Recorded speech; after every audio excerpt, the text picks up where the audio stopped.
What's up, everybody? I'm Johnny Christ, and this is Drinks with Johnny. Thank you so much for checking out the show, and I hope wherever you are safe and healthy. I want to mention that this is also available as a podcast wherever you podcast. Most podcast apps are built right into your smartphones if you're not really into podcasting yet. This might be a great opportunity for you to get into it. I know for me, a lot of these chats go anywhere from 45 minutes to an hour and a half, and that's a lot to take in at once on a YouTube video. Maybe now's a good time to check that out and make sure you subscribe there as well as right here on the YouTube channel. And one last thing I got to say before I get into this episode, I got to thank the guys over at Sweet Drop CBD Oil. They sent me some stuff. It's just, there's a lot of misinformation out there about cannabis or CBD oil. It's not going to alter your brain. That's not really what it's for. If you go head over to sweetdrop.com, they spell it all out for you right there. There's no BS. It says exactly what CBD oil can and is used for. So head over to sweetdrop.com. Find out what Sweet Drop can do for you today. And guess what? If you head over there and use promo code DrinksWithJohnny, that's drinks with JOHNNY, you're going to get 20% off your order. I think that's a pretty good deal. They got a bunch of cool flavors over there. This one's blood orange. This one happens to be my favorite. So I'm going to start out the show with a little bit of Sweet Drop CBD. Now you're just going to, head over to sweetdrop.com and use promo code DrinksWithJohnny. You're going to get 20% off your order. Head over to sweetdrop.com and see what Sweet Drop can do for you. All right, now let's get into the real reason why we're here. We have a very special guest. He's got a fight this coming Friday on July 24th against Samuel Vargas. He's 15-0 in his professional boxing career. He's been on the show before live, but we're going to take a deeper dive on this pre-recorded episode and really prop up this fight that's coming on DAZN this Friday. Vergil Ortiz Jr., how you doing tonight, man? Hey, what up, homie? How you been, bro? I've been good, man. You're looking good. You're looking like you've been training pretty hard for this. Yeah, man. I've been training for this fight for literally like half a year now, because it got postponed in March. But now we're ready, man. Yeah, man. That was something that I wanted to talk about. This fight was originally scheduled for March 28th, right? Here in LA. Yeah, and that's actually your birthday as well, right? Or no, 3 days before is the 25th, right? Yeah, the 25th, yeah. So you would have been training through it, and then but so let's start at the beginning. We'll get to the fight in a minute, but I want to go back a little bit and get a little bit of the backstory of leading up to this fight and your career, and just give the listeners and the viewers just a little bit more insight on Vergil Ortiz and what makes you tick. For sure. We, as I mentioned, you've been on the show live before when I was doing my live episodes, and that we had a blast talking. So thanks again for coming back. Let's just dive into it, though. We might overlap on some questions from the live one, but hey, for sure. That's what happens. So you were born in Dallas, Texas on March 25th of 1999. 98. 98, sorry. That's correct, 1998. I have it written as 98, too. I just read it wrong. But yeah, so you're born in 1998. I don't want to say what I was doing in 1998. That'll show my age. But yeah, so you just turned 22 this last March, right? Yeah, I just turned 22. Yeah, and you had to celebrate. I mean, that was right when the quarantine started. So, how did you celebrate your birthday real quick?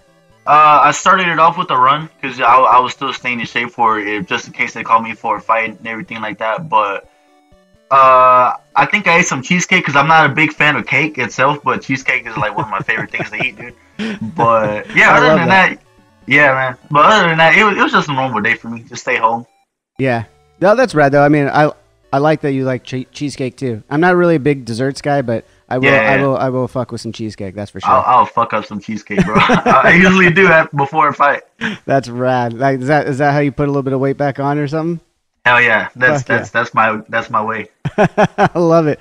So real quick, we talked a little bit about your when you were born and everything. I wanted to ask about your childhood upbringing. What was it like growing up in Dallas, Texas?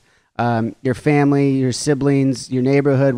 Just give me the lowdown. I mean, what economic level was your family growing up? And did it play a role in you becoming a fighter? So basically, I was born in Dallas. I was raised in Crand Prairie, Texas, and I had a brother and a sister, both younger than me. Mm-hmm. And as far as income, we weren't really financially like stable. We were pretty paycheck to paycheck. Sometimes my family really couldn't eat sometimes, but growing up, I don't pay attention to that stuff. I'm over here having fun playing with toys and all that stuff. But no, that played a big part in me turning into a boxer without me realizing it, because without me having all that stuff, it's made me work harder. It makes me feel like I don't want my kids to go through all that stuff too. Mm-hmm. But other than that, I had a pretty happy childhood. I started boxing at the age of 5, and pretty much I've been in boxing as long as I can remember. What was your neighborhood like though? You said sometime, it was overall pretty good. You're pretty run in the mill, maybe a little paycheck to paycheck, but nothing too poverty. What was your neighborhood like? Was it kind of a track home? Where was it in Crand Prairie? I had we had a house, and it's not a bad neighborhood, but we were down the street away from a bad neighborhood. But it wasn't like a nice neighborhood. There was no pavement, sidewalk, or anything like that. It's just, it wasn't bad, but we wanted more, I guess. Yeah. I got you. So, and then you just mentioned you started boxing when you were 5 years old. I had a question regarding that, but I mean, you just said you started so early. I was wondering, what was your first fight outside of the ring? I mean, you had to have been in fights as a child, right? So, what was? I mean, and then so obviously it was probably after you were already in the ring was probably your first fight, unless you can remember one before you were 5, which is pretty fucking hardcore. But yeah, man. what was your first childhood fight? Why did it go down? What's your first memory of your first fight? And did you win, lose, or draw that one? Bro, I got in a fight in the 6th grade. I remember it like it was yesterday. I can't believe I just said those words. So it was in 6th grade. It was in the second period. I was in gym class. We were playing kickball, and after we're done playing kickball, we go into the locker room, and for some reason, me and this guy start arguing. I don't remember why. I really don't. But this guy was literally twice my size. I was about 70 pounds at the time. This guy was at least 150. Okay. And I remember I had to get on my tippy toes just to look him in the eyes, And I backed away, and as soon as I backed away, he punched me in the face. So it basically went like this. He punched me, and I came right back, pop, pop, pop. And you hit him with a combo right away? Yeah, I hit him with the right hook right. And I was like, oh, shit, I'm in a fight. And I'm like, and I look at him, and I start punching again. And, I mean, long story short, I beat the shit out of him. And yeah, bro. That's fucking awesome. So you're in 6th grade, you're taking on a guy twice your size. You hit him with a what'd you say, a cross hook cross right away, and then it went from there. Yeah. Yeah, man. It's funny because well, I mean, at that point, 6th grade, you're what, 12 years old at that point? You've probably already been training I was like for 11. Okay, so you've been probably boxing for about 6 years at that point already. So that initial. I mean, correct me if I'm wrong. I'm not a fighter, but your muscle memory probably just kind of kicked in, right, with those combos. Oh yeah, right? Yeah. And what's weird about that is because I'm usually I can hold my emotions. I can all right, chill, whatever, blah blah blah. But right there, I just saw red. It was crazy. Do you remember the kid's name by chance? I do. You don't want to say it? Nah. He's a cool dude, but you you guys bury the hatchet after that? Just a little school fight, and then it just kind of ended after that? I had a class with him junior year, and I sat behind him without knowing it was him. I'm gonna sit behind this guy. There's an empty chair over here, and the teacher was calling attendance, and she said his name. I'm like, oh, okay, that's him. Yeah, that's hilarious. So that takes me into another question I had for you. Just moving forward, you already touched upon it a little bit. What was it that got you? I mean, you were at such an early age. You gravitated towards boxing. What was it that that made you continue? I mean, at 5 years old, I was probably trying a little bit of the karate, with the local gym or something like that. And a lot of kids were starting out and stuff. But how did you maintain the passion for boxing? What was it about it? Did it help you release some anger, some tension? Is it kind of like, I mean, for a lot of people like running who love to run, it's kind of just takes your mind out of stuff and it's kind of a meditation moment. Is that how it was for you at all in boxing? Was that a release, a place, a safe place for you to go? Or what was it over these years that have continually kept you passionate about the sport of boxing? You know what? Yeah, it was actually the fighting itself that made me stay. It actually was a big like stress reliever, anger releasing, and all that stuff. And as far as you said about the running, that does for me too. Being in the sport, there's a lot of stress, and those are the two main ways where I release it. And as far as staying motivated to do it, at 5 years old, I'm not able to fight till I'm 8. So Yeah. what I really wanted to do was fight in a tournament, and so I had to train like 3 years to actually fight. And by the time 3 years passed by, 3 4 years, I was getting good at it. Yeah. What was that first tournament then? Not to sidetrack too much. What was that? Do you remember that first tournament and how you placed and how what was that about? What was that all about? I fought in the Dallas Golden Gloves, and I fought my teammate actually. I sparred him all the time, so yeah. I fought him and I won, and I actually fought him like 3 more times after, and I beat him every time. Oh wow!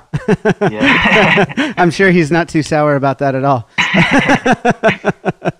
Oh, that's rad. So you still remember? That's rad. That you still remember those accolades. I mean, at such an early age of getting into the sport. We talked about the passion. We talked about the release of it, and that brings us to our connection a little bit. A lot of people who didn't listen to the live episode already don't know that how we got together is you were doing an interview a little while back and mentioned that your favorite band was Avenged Sevenfold, and you would love to have us walk you down one of your entrances to your next big fight. And that's kind of how we got in contact through some mutual friends, and then we've been talking ever since. Obviously we were flattered by that, but I wanted to talk a little bit more about music for you. Do you use music as a fuel for your training? I mean, are you listening to a lot of music? Oh, hell yeah. Okay, I was wondering because a lot of times you watch boxing training. You can't be doing it obviously when you're using the mitts or sparring. Obviously, it's not like you got your AirPods in while you're fucking doing it. So it's mostly like probably when you're doing running and that sort of cardio, or what's your training regimen, and when are you listening to music? And I guess the last question in there, what kind of music are you listening to other than Avenged Sevenfold? I listen to a lot of kinds of. Well, let me go back. So I listen to music pretty much in everything I do. I listen to it when I drive. I listen to it when I shower, when I run, even when I box. So I literally have a playlist for everything. I just made one for running just for this month. I'm gonna make another one next month. I like to keep track of what I was listening to at these certain times. Rad.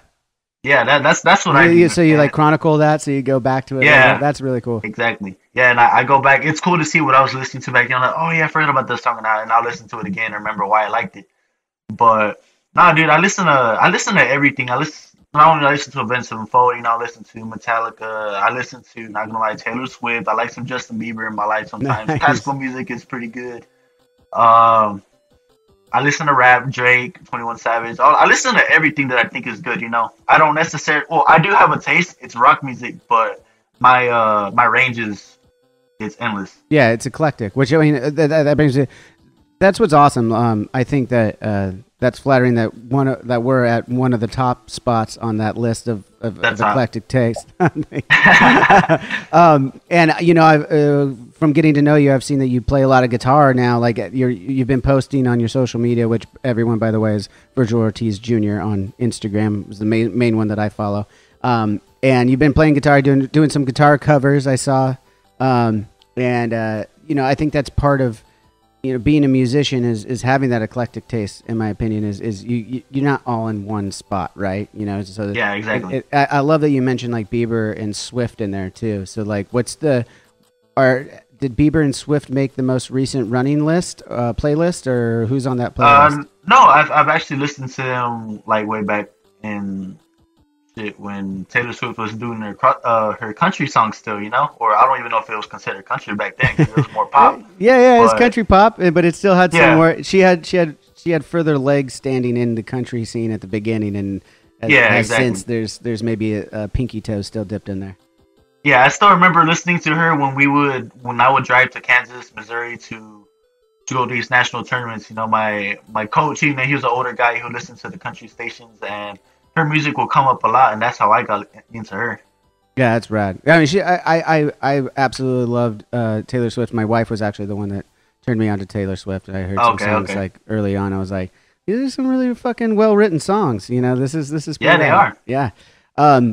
So staying on music, what are some of the top 5 things. I know it's hard to pin these things down, but what are some of the top 5 artists you're listening to right now while you're training for this fight? Obviously, Event Sevenfold, Seosin. Nice. Let me see. Seosin's a deep cut, man. Not a lot of people know about Seosin. I like that. Man, they're really good, dude. Yeah, we did some tours with them back in the day. Really, really good friends of ours. Oh shit, nice. Some of my favorite songs from them are 7 Years. There's this one song with a long ass name. I don't remember. It's like so the long ass name from Seosin. That's what Vergil. Yeah, exactly. that one goes hard. Let me see. There's some Lord. I like Lord. He's probably my favorite artist that's not rock. Awesome. Lord is really good as well. Let me cheat real quick. Dude, I listen to a lot of music. I really do. Yeah, no, I love that. Let me see. I like some Fora. He's kind of like rap, R&B type of stuff. Yeah. Romeo Santos. He used to be with a artist band called Aventura, but he's Spanish as well. So I think that was 5 right there. I gotta check that out. Yeah, no, that was. And Maná. Okay, cool. Yeah, I gotta check some of that stuff out because some of it, what you just mentioned, I didn't know. So I'm gonna check. Okay. I'm gonna listen back to this and check it out. I mentioned real quick that you have been playing guitar for a while. When did you start playing guitar? I started after I graduated from the 5th grade. Okay, graduated from the 5th grade. Yeah. You know, some of us got to take those. You know, I didn't graduate high school, so I graduated 5th grade and 8th grade, and that's where I graduated. Hey, you were right there though. So I mean, whatever. Yeah. So yeah, you've been playing since 5th grade, whatever. You're pretty good, man. I was watching you do, like I said, I was watching you do some covers. I saw you do some Metallica there. Yeah. What are some of you, I mean, you've been playing for a while. Do you see yourself with any kind of musicianship goals in the future? I mean, is there? Oh yeah. Yeah, is there some you would like to be in a band, artist of yourself? You cutting some own music yourself, or what are your goals as a musician and a guitarist? I want to be able to release some of my own music. I mean, honestly, I want to learn how to do everything. I want to play everything. I pretty much got the guitar down already. I can't really sing right now, but I mean, I can always work on that. You got to work on that. While you got the rhythm. I mean, you're a boxer. I know you got the rhythm. Yeah. So drums will be no problem for you. The singing, you just got to work on. You just got to work on while you're hitting the bag. You know, just start singing at it. You know. Exactly. And that would really fuck up your opponents, though. What if you were singing to them while you're fucking them up? That would be like, what the fuck? And fucking wake up like 10 minutes later. Start singing some Taylor Swift to them while you put a cross on them. For real. Nah, man. And I mean, honestly, that's what I want to do. You know, I have ideas in my mind that I can't exactly articulate. I can't put it out there because I don't know if I need to learn some, theory. I was doing that Sinister Gates guitar lessons thing. I learned a lot of stuff actually. It's a great curriculum. Stuff. Everyone who doesn't already know what Vergil Ortiz is talking about right here, Sinister Gates of Avenged Sevenfold has his own online school for guitar, and it teaches all levels of guitar playing from first picking up the guitar to very advanced stuff. So go check that out, sinistergateschool.com. I believe guitarschool.com, something like that. You'll find it. Something like that. Something like that. It's pretty easy to find. Yeah, it was really in depth. Like it surprised me like how much I skipped, Mm-hmm. And I'm like, oh, so that's why, sometimes I'll play like a G chord, and I'm like, oh, well, I can just do like a E, how do you say, an E major chord, and it'll still be the same G chord, just move it a little bit. Yeah. But I didn't know that there was an actual system for that. So I guess I kind of knew, but I didn't know exactly what it all was. Yeah, I mean, you could kind of see the shapes and see the same frets being played, same notes being played, and didn't really. Yeah, I could see that. Yeah. That's kind of how I started. Crazy. That's how I started with everything's all self-taught. So there wasn't this awesome school that Sinister Gates put out when I was a kid. So. Yeah, but it's just crazy how it all links together. Yeah, it's rad, man. I love seeing someone like yourself that's so into music and an athlete as well. I think that those are, for everyone that I've met that's an athlete, I always am like envious of their lives, and then it's always like vice versa. Like the grass is always greener, right? Like for you, you're like, oh, I wish I was in a band, and I'm like, oh, I wish I could box like you. It's the best of both worlds. Man. We can teach each other. It don't matter. Speaking of boxing, though, I want to get back to some of your early accolades. But what was the name of the gym that you? I mean, was there just one since the age of 5, or what gyms did you grow up through and learn the sport of boxing? I went through a few gyms. The ones that I stayed at the most was Irving PAL. It's a I don't know if we know what a PAL is, like a police athletic league. But Okay. it was in Irving, Texas, and another gym called Viveros. I was there for a long time. And as far as the California gyms, I'm here at RGBA, Robert Garcia Boxing Academy, and I used to train at Joe Diaz training camp. So those were the two that I would come over here to train when I'm about to fight. Okay, rad. A couple of things though I just wanted to get into at the beginning was before we get into your professional career in this upcoming fight, I wanted to go back a little bit to some of your amateur. I don't know how to pronounce it. Sometimes people say amateur. Yeah. Amateur.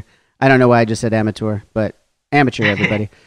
Some of your amateur career marks is you're 7-time national champion. You were a winner at the 2013 Junior Olympics. I mean, there's got to be some other stuff that I don't know about. So I wanted to ask you personally, like, what were some of the other achievements or accolades that you had under your amateur career that were really personally cool to you? I mean, like, what are some of the moments in your entire before you got to professional boxing? We'll get to the professional boxing accolades in a second, but in your amateur career, those had to be like there had to be some special moments for you to like realize like, oh my God, I'm really into this and I'm really hitting these strides and I've got something special here. What were some of those moments growing up through the sport that personally hit you and really got you to continue on with this career? Yeah, one of them you just mentioned, the Junior Olympics in 2013. It's not really a story, but there's a lot more to it than me just winning. So leading up to it, it was kind of during the summertime when I fought at that tournament, and my dad's working all the time. It was the first time where I had to like step up and take charge of my weight, and I had to make sure that I ran every day. I was running like 10 miles a day just to lose the weight in the hot. And this is in 2013. So how old were you? You were what, like I was 15. 15. Okay. Yeah, I was 15. And leading up to the fight, I had got hurt in sparring, and my neck, I don't know, something happened to my neck, so I was literally like this the whole time. I couldn't lift it up or anything like that. Even in my passport, my passport, they kept telling me to straighten your head. I'm like, it's straight, like I just got used to it. Well, they thought you were just doing a little gangsterly, and they're like, come on, man, straight up. Exactly. Yeah, man. So I went into the tournament like that, and it was crazy because the way the bracket was set up, it literally had me fighting all the top dogs. Like, not one of them fought each other. It literally had me, if I beat this guy, okay, you're going to fight the next one. Okay, you beat that guy, you're going to fight the next top dog. Right. So I literally had the hardest, how do you say, the bracket. Path. Yeah, the path to the Every single one of those guys, I knew who they were. They were very known in the sport of boxing in the amateur days. And shit, I beat them all. That's right. And it was just crazy to me because fucked up neck and all. You took them all down in the toughest bracket. Man. That's pretty fucking rad. Yeah, the first guy I had beat him before, but he had beat me before that too. So it was kind of like one-on-one things. I'm like, fuck, I don't know if I'm gonna be able to beat this guy, and I beat him. And the second guy, he was a big dude, and he actually dropped down 2 weight classes to fight me because I noticed because like a month later he was 2 weight classes up. I'm like, oh shit, like did you just really drop all that weight? Yeah, drop, which is funny because I mean anyone that's into boxing or MMA or any kind of fighting knows that you have that weigh-in. So how many hours before the fight is the last weigh-in? It depends. It does change between amateurs and the pros, but if you're professional, you weigh in the day before. Okay. And then, as far as what time, it just depends. Yeah, and then what most fighters will do, or all fighters rather, is drop down to get that weight, and then immediately try and rehydrate, put some weight back on for the fight. So that's impressive that this guy came down 2 full classes, and still you were able to whoop his ass, which is pretty rad. Yeah, man, he was a tough fight. He was actually really good. Probably one of the fights that I'm most proud of. Is there any footage we could find on this stuff anywhere? Do you know? Oh yeah, I think so. I should have a link to There's a video on YouTube. I don't know if my dad has it private or not, but I'll send you the link so you can watch it. Yeah, dude, I'd love to see some of that stuff, especially before Yeah. this fight coming on Friday. So Yeah. we touched about that you mentioned one of your accolades here that you're most proud of was the 2013 Junior Olympics, and then coming into your professional career just last year, you were named by the Ring magazine Prospect of the Year in 2019. Yeah. Obviously that goes with your 15-0 record, as a professional. How many years have you been professionally fighting now? I've been pro for about 4 years already. 4 years, 15 fights, knocked out some form of knockout in every single fight, right? Yeah. So I want to go back to your first professional fight. That was against who was that? Julio Rodaz, right? Yeah, Rodas. Yeah. Julio Rodaz was your first fight, professional fight. Take me back to that night. Like, what was it like being in your very first professional fight? I know you've been doing this since you're 5 years old.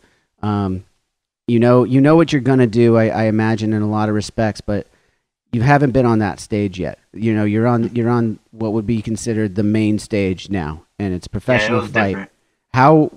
What was the training any different? What leading up to that night, and how were you feeling that night? Just take me through that first fight against Julio Rodaz. The training was definitely different because this was the first time where I was pretty much sparring all pros. I was training in a pro camp, Mm-hmm. and I was in California, so this is the first time I trained in it. Well, actually, it wasn't the first time, but it was different because not only was I fighting professionally for the first time, I was fighting on TV, so that made me nervous. Yeah. And Oscar De La Hoya was there ringside. One of my favorite boxers going out. So I'm like, oh my god, Yeah, this is, cool. Golden Boy I was really Promotions, who's nervous. also your promoter now. So Yeah, man, it was really nerve wracking, and I mean, you can see it. You can go watch it right now. I go into the fight and I just start swinging. Like, no, you didn't take any time to size him up or I anything. didn't. Yeah, I didn't, dude. I knocked him down in like the 7 second. Like before 10 seconds, I had already dropped him. I don't know But a lot I about was- Julio Rodaz. At that time, was he? I mean, obviously he had been a pro. Did he have much of a career before that? How many fights do you remember he'd had before that? He probably had like 3 or 4. Okay. Yeah, yeah. I'm not sure how many wins he had. He probably had like 1-2 or 2-2 or something like that. Yeah, so he was very early in his career as well, Yeah. obviously. Yeah, I think he just didn't have a lot of fights, but he was probably pro already for like 2 or 3 years. Okay, gotcha. Yeah, So automatically, as you said, you had all this nerves, you had all this adrenaline, so you just went out swinging, knocked the Yeah. guy out, and then, I mean, I gotta ask the question. Like, I've been in a couple fights before, but like, and you don't even. I mean, I know like in like a school ground fight or a bar fight or something like that, you don't even really know when it ends. But you guys get Yeah. a bell. Like, what was it like when you hear that bell and you look down at your first professional knockout? Like, what did it really register right away, or did it take a few minutes for it to really sink in? it sunk in, but it sunk in really fast. So because I'm like, I have so much adrenaline going through me. I'm like, okay, like I know that I stopped him, but I felt like I was still fighting. I was kind of like still on edge a little bit, with everything going on. Yeah, the ref Because comes over to technically- to raise your arm, and you're like, "Whoa, motherfucker!" Yeah. Yeah, because technically, honestly, even after the fight, your job isn't done. I still got to do interviews. I still got to, sometimes the fans want a picture, something like that. Then I got to go to the doctor. Even when I get out the doctor, people are going to want to see me and take pictures. So it really. So even it when really that's doesn't end. interesting. I don't want you to brush upon that. Like for a layman like myself, even after a win, you still have to go see a doctor after a fight. Yeah. And they're just checking to make sure everything's cool, and you don't have a concussion or anything like that, or what are they checking for? Yeah, they can check if you're okay. If your hands are okay. If you any broken bones or anything like that. One time after my fight lasted like 10 seconds. I swear to God, I hit him with the first punch and he fell. And I was having hand problems leading up to that fight. And I was trying really hard not to hurt it or anything like that. And I didn't hurt it that camp. I was like, oh, okay, good. Everything's going good. And I I hit him. I swear to God, that first punch that I hit him with, and the only punch, I hurt my hand, and I was like, "Oh, wow, you kind of lucked out that you had that power behind that first one. You would have had to continue the fight with a broken fucking hand." Yeah, dude, it's crazy. You know, fighters do that all the time. You know, Canelo broke his hand so many times during his fights. You know, some people have it a lot worse. They get cuts, and luckily, I haven't had a cut yet. But you know, we gotta fight through that stuff. Yeah, exactly. I mean, you got a fight coming up, so let's get to that. So let's get into that fight real quick. This will segue very nicely. A couple fights ago, you won the WBA Gold welterweight title. You've defended it once. Let's go back to when you won it. It was against Antonio. I'm gonna butcher his last name. Orozco. Orozco. Okay. Yeah, pretty close. I was close. So you had that win over the vacant, and you won the title, which was vacant at the time, the welterweight, the WBA gold title. And then what was that like for you? I know that you had another belt prior to this in your pro boxing career, right? There was another belt before. It was the junior NABF super lightweight title. Yeah.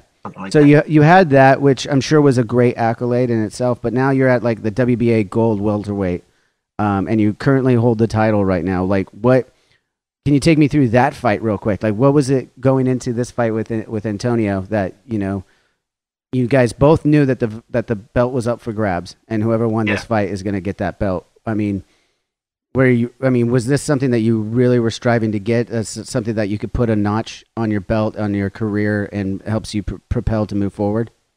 Oh yeah, definitely, and especially with the opponent. You know, I actually made my pro debut on Antonio's card, his main event. Okay. So yeah, and I always knew that I was gonna meet up and fight him. You know, he only lost one time, and that was to a world champion, like maybe 2 fights before that. So I knew it was going to be a tough fight, and he came to fight, and it took me a while to get him out of there. He's the guy that lasted the longest with me, 6 rounds. But yeah, I fought in my hometown of Crand Prairie, and everyone was watching me, and it meant a lot, not just winning the belt, but fighting in front of my friends and family for the first time. Oh man, that was the first time in front of your friends and family like that?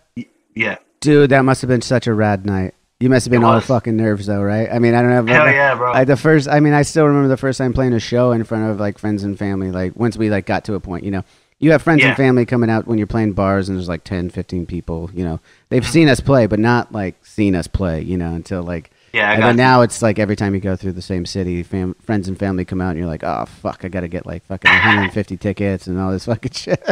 Yeah, I know, and then it becomes a whole other fucking can of worms, which I'm sure you'll learn in your budding career as it keeps going. So then after you win the title, you defend once, you win, you successfully defend your title, another knockout, and now we're on to, you know, this fight between you and Samuel Vargas. Vargas is obviously the veteran in the ring coming into. He's had a long pro career. Getting into it, what does this fight mean for your career? You got to be confident. You're a professional fighter. You got to be confident. What are you feeling about this fight? How confident are you, I guess? And what will this fight mean for your career? This fight will mean a lot for my career. A lot of people are seeing it as like kind of like a measuring stick because he's been in the ring with some of the top welterweights today, like Errol Spence and Danny Garcia, Amir Khan, all those guys. Yeah, I saw that. Yeah, he's been in the ring with a lot of the heavy hitters there. Yeah. So people are seeing it as how am I gonna do against him and all that stuff, and some people say it's my first test, but really, I think that I was tested with Mauricio Herrera and Antonio Orozco because just because I knocked them out doesn't mean that they were easy. I had to put in all that work. The fights itself, it's not only physically, it's mentally. Okay, like what is he gonna do here? I gotta try to outsmart him and not waste my punches and all that stuff. I'm glad you mentioned that. Yeah, I'm glad you mentioned that because for 2 things you just mentioned right there that for myself and probably other laymen's is what comes into the training for each fight. It's not, you don't train the same for each fight, I would imagine. Maybe physically more or less, but for the generalization of that fight, I got to imagine you're honing in, you're watching tape, you're trying to figure out mentally more than anything what this fight is going to be, and you try and prepare yourself for that. Is that accurate in saying so? Yeah, that's accurate. It depends with who I'm fighting, because everyone has different styles. You're not going to counter the same style all the time. Mm-hmm. So what we try to do is I try to be well-rounded. You can't be just good at one thing, because if you're only good at one thing, eventually someone's going to beat you. Yeah, they're going to figure that one thing out, right? Yeah, so we try our best not to be just one-dimensional. And other than that, like you said, the physical training is pretty much the same thing. But we tend to do different stuff with sparring partners. We have different sparring partners for different types of fighters. Mm-hmm. I imagine that you bring in. You mentioned different sparring partners for these different fights. So you do you and your team, I imagine, do your guys' research and try and find a sparring partner that emulates what that fighter is going to do. Maybe not only in the mental capacity or the fighting style that you said, but also probably size would also play a part in it, right? I got to imagine. I mean, I'll go down the tail of the tape real quick for Vergil Ortiz Jr. versus Samuel Vargas. We got age 22, Vergil Ortiz Jr. going up against age 31, Samuel Vargas. Vargas obviously is going to have the experience, but you've got a little bit of a height advantage, about an inch. You're 5'10", he's 5'9". Listed. Your reach is listed at 70 inches. Is that still accurate? I think so. Okay. I think so. And he's got a slight reach advantage at 72. You guys is both orthodox stance. Now, before I go any further on that, have you ever messed around with a southpaw stance as well in your training, or have you always stuck to orthodox? Oh yeah, it's kind of hard to explain on camera, but let's say if I overshoot a right and my right foot comes forward, then you just got to play it off. You have to go smooth with it, because if I just switch right there, I can get caught in the process. I can get knocked down. Yeah, Again, like as a layman, it's not like you could do a jumping jack back into the fucking same stance. Yeah, exactly. And also it just doesn't look clean, So you just gotta kind of try to look your best, like you've been in that position before. You know what you're doing, all that stuff. Have you ever predominantly led with the southpaw stance? I haven't. No, it's always just been, you have it in the repertoire to come around when you're using your momentum, right? Yeah, that's great. And then so you guys both have that. Nations. So he's originally born in Colombia and then came up in Canada. You've always been here in Texas and the United States. How much do you know about Samuel Vargas? I mean, before you started training for this fight months ago, which was supposed to happen on March 28th. And now it's happening July 24th. Before this fight was announced, how much did you know about him, and what are you expecting from this fight? I'm not gonna lie, I didn't know too much about him. I knew that he fought Amir Khan or Errol Spence or something like that. One of those fights. I knew that. He definitely fought Amir Khan. That's definitely on his roster, along with Garcia, a few other big names in the welterweight division. Yeah. So I didn't know much about him at first, but once they told us who I was fighting, and after they announced it, and we had a press conference to actually look him eye to eye, and I kind of started taking in all these things. And I don't need to know what his favorite color is or anything like that, but I'm pretty sure that we know enough to win. Yeah, you can go in. So let's compare the records. Obviously, yours is easy enough to show. It's 15-0 with some sort of knockout in every single professional fight, which is fucking impressive. His is going to have a lot more. He's got 31 wins, 5 losses, 2 draws. He's got 14 of those being knockout. When you're doing your research on Samuel, do you see him as a knockout threat, or are you watching for him to try and take it to the end? I think he's trying to take it to the end and try to potentially knock me out, because in all of his interviews, he's saying some stuff like I've never been hit before, or my chin hasn't been tested. And I mean, that's fine. I spar all the time. I get hit all the time. So I know what I got. And, a lot of people just haven't seen it. Like for instance, some people say I have no defense, but I use it all the time in sparring, and I haven't needed to use it in fights yet. You get what I'm saying? Yeah. No, it's kind of akin. I'll bring it to other sports so that I can understand it a little bit better. But it's like when you go into a football game or a basketball game, you as they always say, you kind of play with what they're giving you, right? Like a quarterback is gonna go out there with a game plan against a defense, and he's gonna have to play it as he sees it. If they're playing differently than he expected, he's got to find the weakness and go for it at that moment. It's not about, you could do all the training and everything up to this point. You could correct me if I'm wrong, but once you get in that ring, you get hit the first time, maybe, as famously Mike Tyson says, Yep. Yeah, everyone's got a plan until they get hit in the face. And but you got to be ready to adapt to those moments in the moment. So as you're stating about the defense part of it, yeah, you haven't had to go to it yet, and that's impressive. You've only the longest pro fight you already mentioned was 6 rounds. You haven't had to use much of your defense. What should we be expecting for this fight and fights to come from Vergil Ortiz Jr.? I mean, as we get at some point, you got to imagine you'll be tested further past 6 rounds. You'll be tested to show us some of that defense. Where do you see this fight and fights after that coming?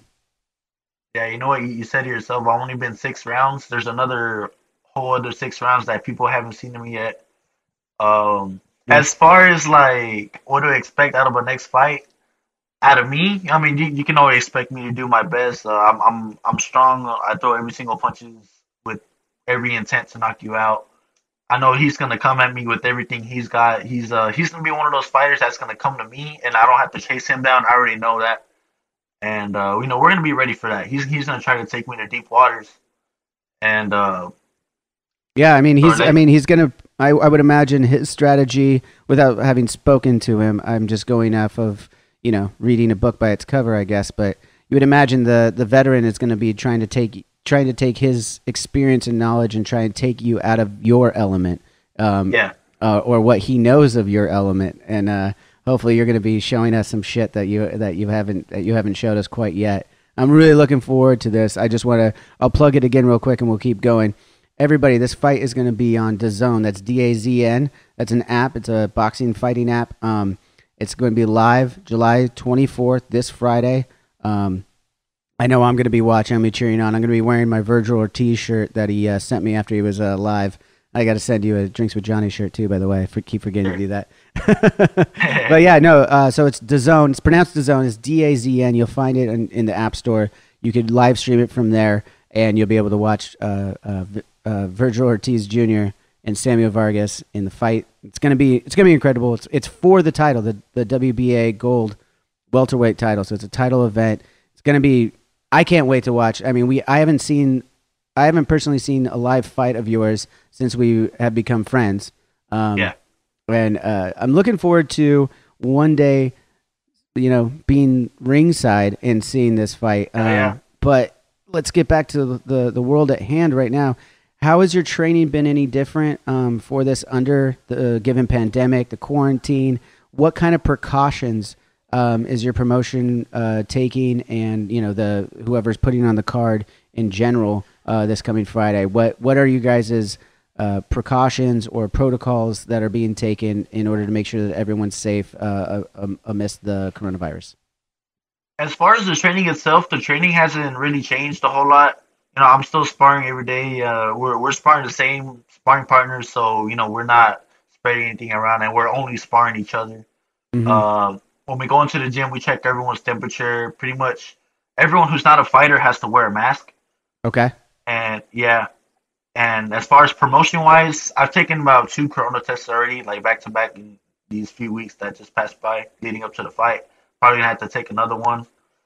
And when we get to the hotel, I think we're gonna have to arrive a few days earlier, just so they can test us again. And I think we're gonna be in the bubble. Yeah. I think that's how it's gonna go down. I'm not exactly sure how it's gonna work or anything like that, but that's just what I think is gonna happen. And other than that, yeah, we just you just gotta be careful with all this stuff. Yeah, absolutely. No, I'm super excited. You mentioned you're gonna be going into the hotel. This is gonna be at what is it? Fantasy. What's the name of the Fantasy Springs? Fantasy Springs. Thank you very much. Resort and Casino in Indio, California. That's actually where I made my pro debut. I was just gonna ask if that was the same venue, because Yeah.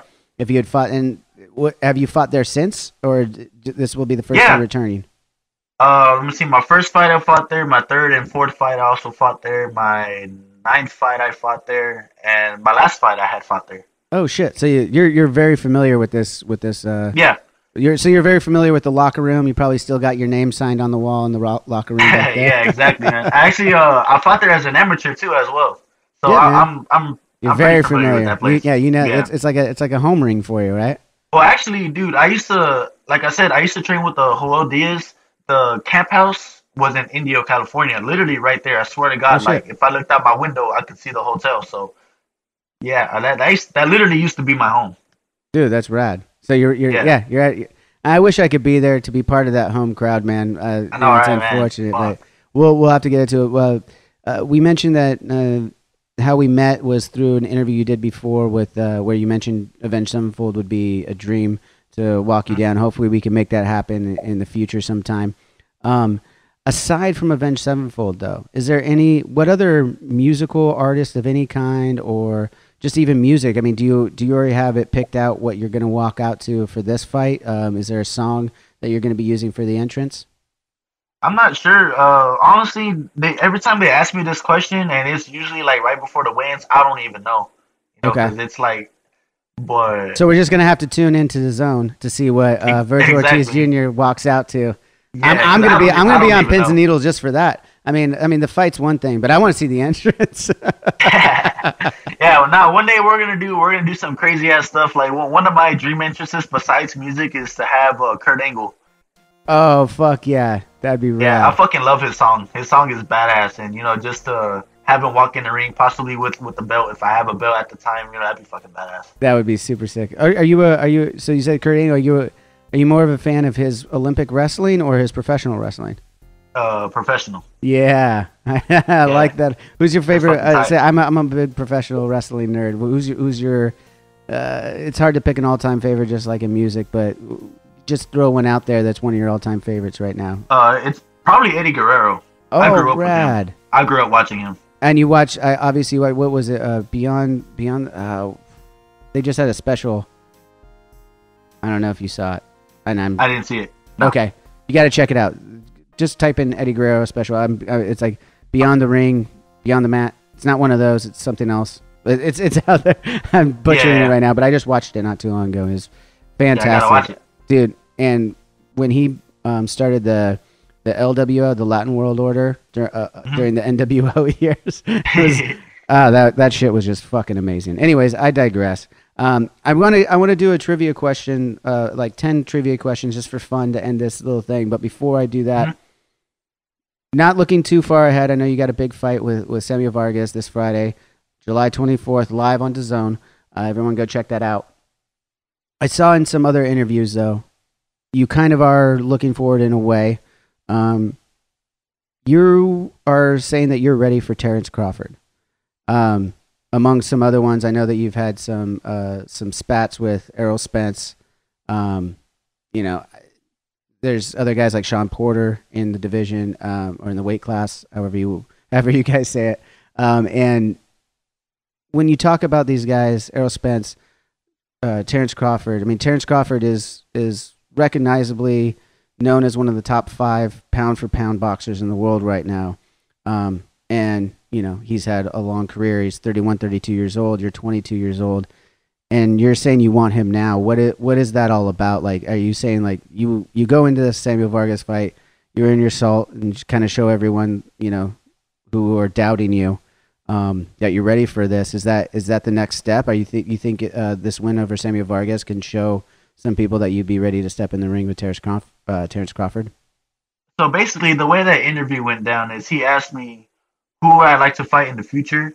I swear to God, I literally named like the top 5, 6 welterweights, and this guy said Vergil Ortiz wants to fight Terrence Crawford the next fight, and I'm like, are you serious? Like, that's not trying. Isn't that great scared. how they do that? No, of course. Yeah, isn't that great how they do that? That's part of the reason why I started doing this show. Honestly, is like I want my guests and people who I'm having a chat with or loose interview with, to be able to speak their truth. You know what I mean? I'm not out here trying to like get a headline out of you or anything like that. I want to know the truth. So you're saying that it was a little misconstrued. You're not afraid to fight Terrence by any means. I'm not afraid. If they offer me to fight the next fight, then I will. But I'm not saying that I straight up want him the next fight. If anything, I want Danny Garcia the next fight. You know, I feel like he would be a very good step up fight. Not even a step up fight. Like, this is like probably as high as you can go. You know, he was a world champion like not too long ago. He's probably one of the hardest hitting welterweights now.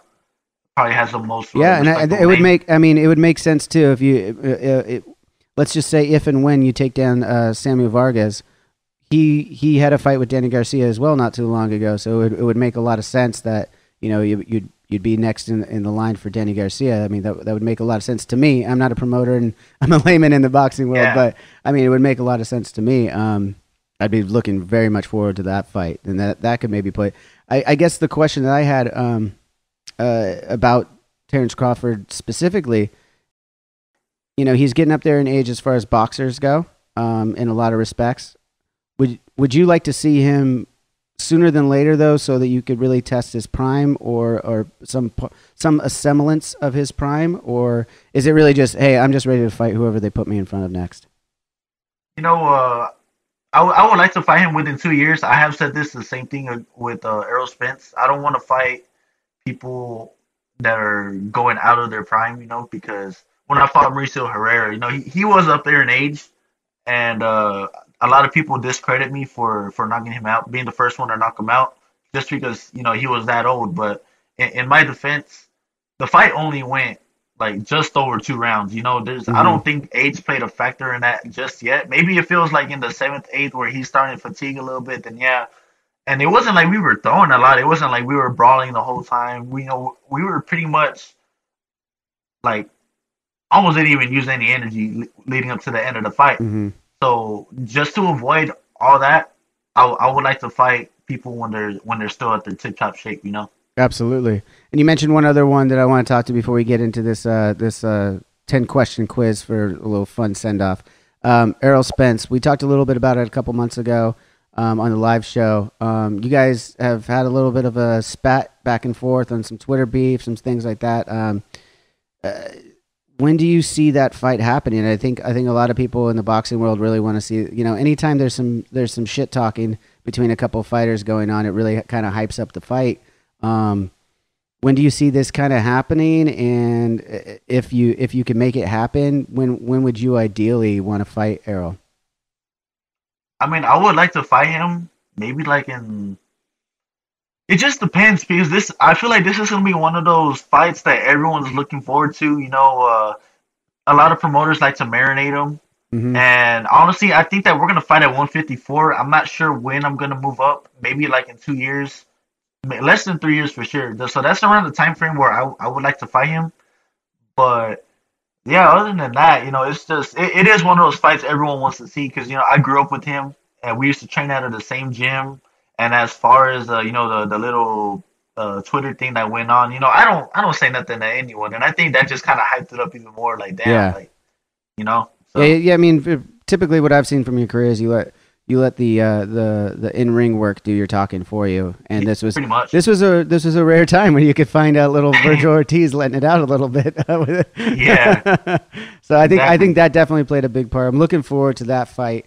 Not to graze over this fight that's coming July 24th on DAZN. Everyone go get that app, download it, stream this fight. I'm going to be watching it right alongside you.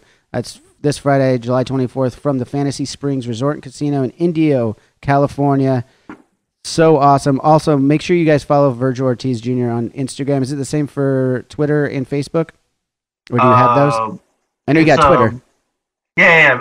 Twitter and Instagram are Vergil Ortiz, and Facebook is Vergil Ortiz Jr. Okay, gotcha. So make sure you guys go follow him for more information, and just to see what a rad dude Vergil is. I mean, like I said, for most of you guys listening to the show, you know me from Avenged Sevenfold, and, you know, the music and hard rock behind it.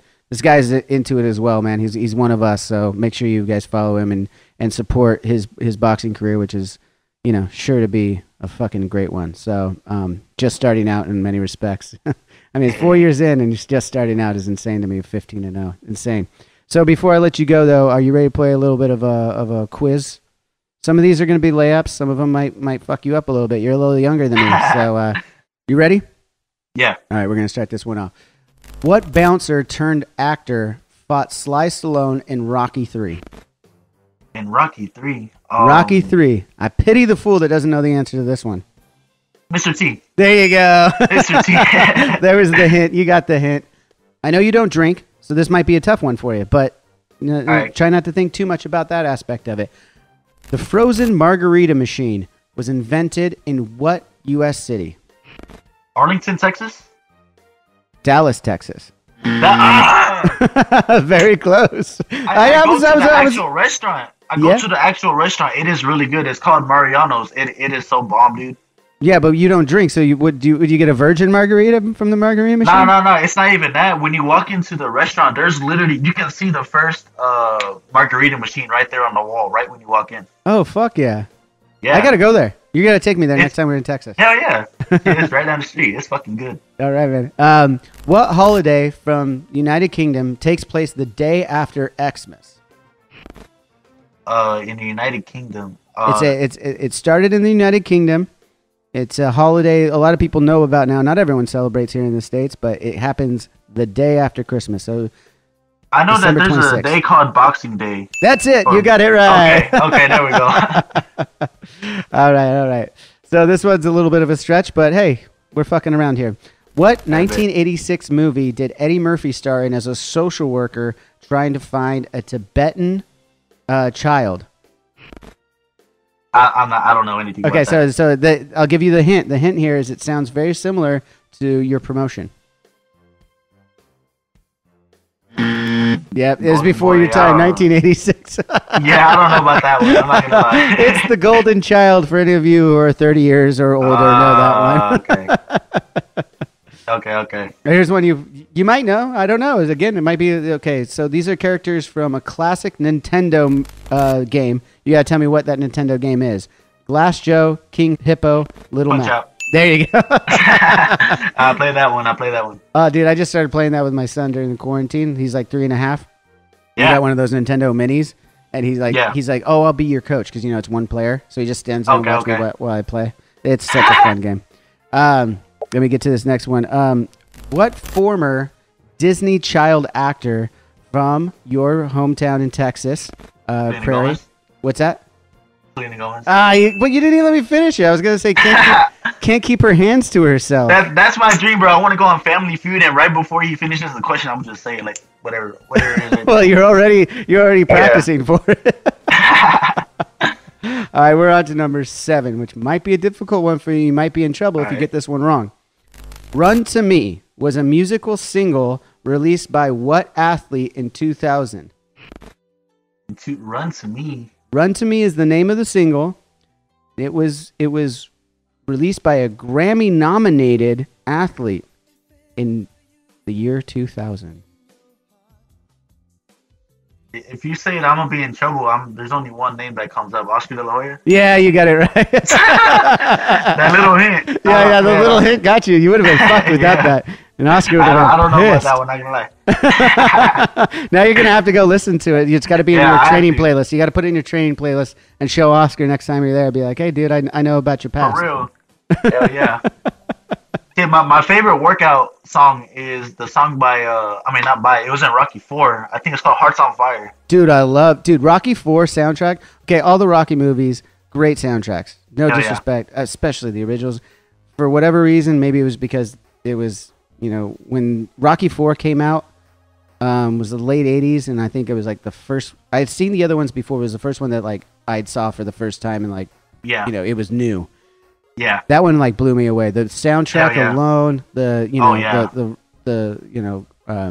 Russian fighter, everything. It was just like it was insane. The perfect movie, honestly. It's one of my favorite movies to watch of all time. And I'm so glad you brought up the soundtrack because to me, that's my favorite Rocky soundtrack is Rocky 4. Hell yeah, it's got that perfect amount of 80s cheese rock that I just fucking love. And that training montage is fucking god tier. Oh, dude, when he grows out the beard and he's in the fucking in the cabin, so sick. Yeah. All right, let's move on. All right, this next one. In the movie The Hangover, Zach Galifianakis' character, easy enough for me to say, Alan, is knocked out by Mike Tyson for stealing what? Tiger. Yep, Mike Tyson's tiger. Ding, ding, ding, ding, ding. You got it. All right, now I have to read. I ran out of space on my whiteboard over here. So. Almost 100 years after standardized rules emerged for the boxing world, what was introduced to the sport in 1838? Oh, okay. I don't know anything about that. That's way too far. You don't know the history of boxing? Come on, man. Hell no. Yeah, it's like asking me the history of music. I wouldn't know either. It's actually when they brought in the squared ring for the first time was in 1838. Oh, okay. Yeah, I didn't know that. See, the only thing I know about boxing, like that old, is probably like it came from Greek or something like that. You know, they would straight up fight to the death or some shit like that. But that's as far as I know. I don't know if that was called boxing back then, more or less. It was just fucking Mortal Kombat. Before joining Avenged Sevenfold, Brooks Wackerman was in another band with an actor. With an actor? Yes, a very famous actor who has been in blockbuster movies recently, namely the Jumanji movies. Can you name that actor and the band? The new Jumanji movies or the old ones? The new ones. The new ones. Oh. Okay, so I mean, Jack Black was in the new one, but I don't think it was in. If it was, tell me. Oh, I'm not gonna help you out here. This is the last question. I'm not throwing you. So I'm not throwing you a Kevin light Hart. vest. Fuck, it's Kevin Hart, The Rock, and Jack Black. I don't know any of the other guys that was in that movie. Brooks Wackerman and the band. I'm not gonna lie. I don't even know what band he was in back then. So he's been in several other bands. One of them was Bad Religion. This was not Bad Religion. That was the one he was in for, what was it, 15, 16 years before he joined Avenged. He was also in, played live with this band, with the actor from Jumanji, from the last two Jumanjis. Everyone that knows Brooks Wackerman is crucifying you right now. Just letting you know. The only guy that I know that plays some kind of music is Jack Black, so I'm gonna have to go with Jack Black. Okay, you got the actor right. Do you know his band? No. Tenacious D. You haven't heard Tenacious D? No, dude, I haven't. Dude, man. Okay. You have homework now before the next time I see you. Next time I see you, I want to know that you've listened to Tenacious D. Tenacious D and Run With Me or Run To Me or something like that. Yeah, that one was, yeah. let me make sure I get that. Yeah, Run To Me by Oscar De La Hoya. Okay. Run To Me and Tenacious D. Listen to all Tenacious D. The last record, Rise of the Phoenix, it's quite, I don't know, it's probably 5 years old now, but it was fucking incredible. Anyways, I guess that's it. You did very well on the trivia questions. You only got a few wrong. We'll add up the score later and give you an A, B, or C on it, or D or F. We'll see. Depending on how you fight, I'll decide if it was an A performance or an F performance. All right, cool. Yeah, I'll be waiting for that. So the last day, we'll prop up the fight one last time. That's on DAZN, DAZN app, streaming this Friday, July 24th. Vergil Ortiz Jr. versus Samuel Vargas. It's going to be an amazing fight. I'm going to be watching right along with you guys live. I can't wait to see it. I'm really looking forward to your fight. Another thing that I saw, you were mentioning that win, lose, or draw, you always want to give yourself a good showing. What is a good showing to you? What are you expecting to show us this Friday on July 24th?